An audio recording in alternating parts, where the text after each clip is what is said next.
일일 단위 성과 관리는 어떻게 하는 게 좋을까요? 되게 이제 주간 단위나 일일 단위로 성과 관리라 그러면은 사람들이 부담스럽기부터 합니다. 왜냐하면은 성과라고 하는 것은 뭐 연간 단위나 뭐 분기 단위나 혹은 프로젝트 단위로 우리가 보통 성과 관리를 하지 주간 단위나 일일 단위로도 성과 관리를 해야 되느냐 뭐 그런 말씀들을 많이 하시죠. 그래서 우리가 어떤 일을 하게 되면 반드시 그 일을 하는 목적이 있고 이루고자 하는 결과물이 있습니다. 그래서 일을 하기 전에 이루고자 하는 결과물, 달성하고자 하는 결과물을 정해두고 그 결과물을 이루기 위해서 정해진 시간 내에 한정된 자원을 가지고 어떤 방법으로 일을 할 것인가라고 하는 것을 우리가 보통 성과 관리 이렇게 이야기를 하죠. 그래서 성과를 관리한다라고 하는 것은 일을 하기 전에 목표를 정해두고 그 목표를 달성하기 위한 방법들을 여하이 인과적으로 실행을 해서 정해진 기간 내에 원하는 결과물을 이루어내는 것이기 때문에 주간 단위가 되었던 일일 단위가 되었던 정해진 시간 내에 기대하는 결과물을 정하는 것이 굉장히 중요합니다. 그래서 대개 이제 주간 단위나 일일 단위는 대개 업무 진행 과정인 경우들이 많죠. 예를 들면 뭐 월간 단위에 최종 결과물이 나오는데 이번 주에 업무가 진행 중인 경우들이 많지 않습니까? 그럴 경우에는 과정 결과물을 구체화하는 것들이 굉장히 중요합니다. 그래서 뭐 진행 중 혹은 뭐 진척률 50% 혹은 뭐 전체 결과물 내는 중에 이번 주에는 30% 이내에서 진행률을 가져가겠습니다. 이런 식이 아니라 그 30%에 해당되는 구체적인 결과물의 모습들이 과정 결과물의 모습들이 어떠한지를 구체화시키고 그 다음 반드시 필요한 게 이제 완료 일정이 필요하고 그리고 그 완료 일정 내에 우리가 목표 시간을 어느 정도를 배정할 것인지 하는 것들이 굉장히 중요합니다. 그래서 지금도 보면은 대개 조직에서 무엇을 언제까지 하겠다라고 하는 업무 일정 관리는 잘 되고 있는데 그 업무 일정에다가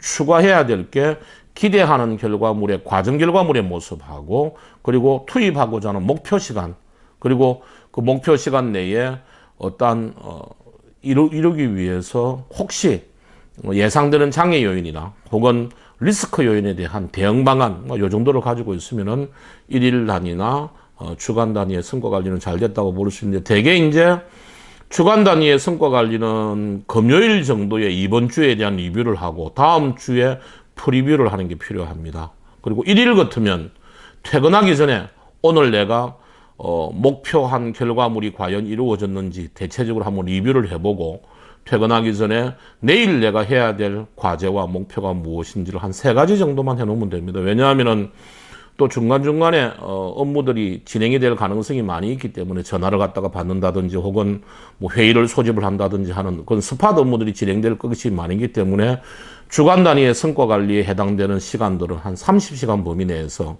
그리고 일일 단위 같으면 한 5시간에서 6시간 범위 내에서 미리 기획을 해두는 것이 필요하지 않느냐. 그렇다면 대개 이제 월간 같으면 한 중요한 과제 3가지 정도, 3가지 정도, 그 다음 뭐 주간 같으면은 뭐 한 5가지 정도, 일일 같으면 한 3가지 정도. 이래서 뭐 상황에 따라 좀 다르겠지만 대개 한 3가지에서 5가지 정도의 과제들을 우선순위를 정해서 하는 것들이 필요하지 않겠는가 그런 생각이 듭니다. 네.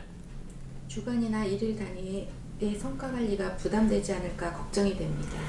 예, 뭐 부담스러워하죠. 대부분 사람들이 이제 주간 단위나 일일 단위로 성과 관리하라 그러면 페이퍼웍이 너무 많지 않느냐 뭐 그런 말씀들을 많이 하시는데 이 주간 단위의 성과 관리와 일일 단위의 성과 관리를 할 때는 일일 단위 같으면 개인별로 뭐 강제하는 것이 조금 힘들겠죠. 그래서 대부분 다 우리 구성원들이 보면 아침에 출근하게 되면은 오늘 내가 해야 될 일이 뭐고 언제까지 해야 되는지 넘버링을 보통 하는 경우들이 많습니다. 업무 노트에 혹은 뭐 요즘은 뭐 시스템들도 잘 돼 있어서 엑셀 같은 데다가 작업을 하는 경우들이 많이 있죠. 그래서 꼭 제출하라라고 하는 의미보다도 자기 스스로 자기 관리하는 측면이니까 제가 볼 때는 오늘 내가 해야 될 일이 뭐고 언제까지 해야 되고 요 결과물을 얻기 위해서는 어떤 시간을 갖다가 내가 투입을 해야 되고 하는 것들은 본인 스스로가 한번 적어보는 거니까 큰 문제가 없다고 생각을 합니다. 하지만 이제 주 52시간이 되고 하니까 팀장이나 혹은 팀원들은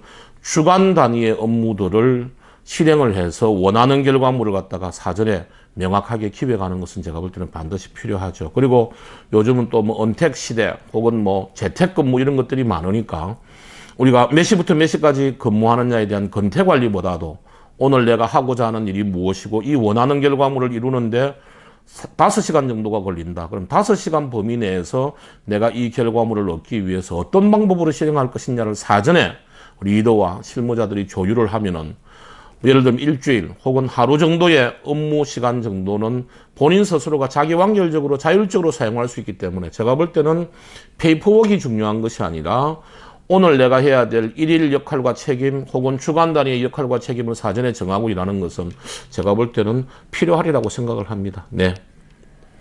고정 업무가 아닌 이상 어떻게 다음 주에 일어날 업무에 대해서 예상하고 성과 관리를 할 수 있을까요? 예, 뭐 대개 이제 그런 질문들을 하는 경우가 많죠. 예를 들면 워크 칼렌더라고 그래서 뭐 요일별로 해야 될 일이 딱딱 정해져 있는 격리 업무라든지 총무 업무라든지 노무관리 업무라든지 그다음에 영업관리 업무들도 일정별로 뭐 대략 25일은 뭘 하고 15일은 뭘 하고 하는 식으로 기간이 정해져 있거나 일정이 정해져 있는 업무들은 예상을 할 수가 있는데 그렇지 않은 업무들은 다음 주에 해야 될 일이나 내일 해야 될 일을 어떻게 예상하느냐 그런 이야기를 많이 하시는데 이제 이런 경우에는 대개 이제 연간 목표나 혹은 분기 목표나 혹은 월간 목표 정도를 우리가 보고 이 월간 목표나 분기 목표를 달성하기 위해서 역으로 계산했을 때 이번 주에 선행적으로 해야 될 과제들이 있죠. 그래서 이걸 대개 우리가 선행과제 이렇게 이야기를 갖다가 많이 합니다. 그리고 지난주나 지난달에 우리가 성과를 분석을 해보게 되면은 성과를 미달한 원인에 해당되는 뭐 부족한 능력이라든지 혹은 업무 프로세스의 개선 같은 작업들이 있죠. 이런 것들을 우리가 보통 개선 과제라고 이야기를 많이 합니다. 그래서 대개 다음 주에 벌어질 일들은 월간 성과 목표나 분기별 성과 목표를 먼저 분석을 해보고 역계산해서 다음 주에 어떤 일들이 진행이 되어야 되는지를 찾아보는 지혜들이 필요할 것 같습니다. 네.